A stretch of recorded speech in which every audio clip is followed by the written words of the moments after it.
25 കൊല്ലത്തെ ഇടവേളയ്ക്ക് ശേഷം നടക്കുന്ന പെരുങ്കളിയാട്ടം കാണാൻ കാസർഗോഡ് തൃക്കരിപ്പൂർ ശ്രീരാമ വില്യം കഴകത്തിലേക്ക് ഓടിയെത്തുന്ന ആയിരങ്ങൾ. ഈ മാസം 5-ാം തീയതി ആരംഭിച്ച പെരുങ്കളിയാട്ടത്തിൽ 99 തെയ്യക്കോലങ്ങളാണ് ഭക്തരെ അനുഗ്രഹിക്കാൻ എത്തുന്നത്.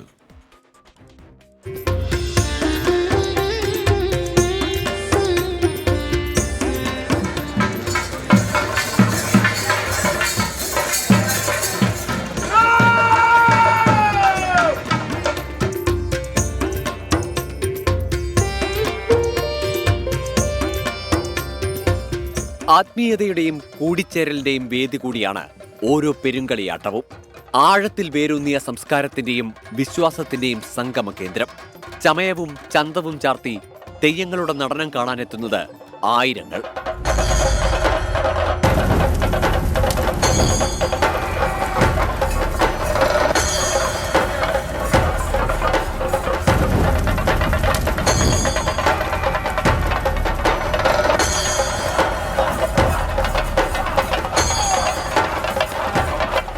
കുംഭച്ചൂടിന്റെ പാരമ്യത്തിലും തെയ്യാട്ടത്തിനായി വലിയ ജനക്കൂട്ടം ക്ഷേത്രമുറ്റത്ത് അണിനിരക്കുന്നുണ്ട്.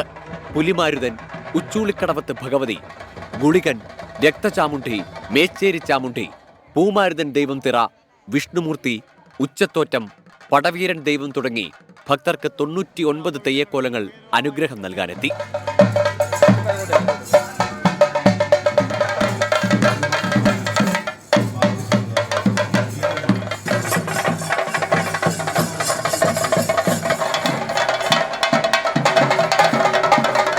ദിവസേന 10,000-കണക്കിന് ആളുകളാണ് ഈ ക്ഷേത്രം ദർശിക്കാൻ വരുന്നത്. 98ഓളം തെയ്യങ്ങൾ ഈ ക്ഷേത്രത്തിൽ കെട്ടിയാടുന്നുണ്ട്. അതിൽ ഏറ്റവും പ്രധാനപ്പെട്ട 2 ദൈവങ്ങളാണ് പടക്കത്തി ഭഗവതിയും ശ്രീ ആര്യക്കര ഭഗവതിയും. ഭക്തിയുടെയും സാംസ്കാരിക പൈതൃകത്തിന്റെയും ആഘോഷത്തിൽ ജാതിമത അതിരുകൾ മറികടന്ന് ഒരു നാടൊന്നാകെ ഒന്നിക്കുകയാണ്. 24 കാസർഗോഡ്.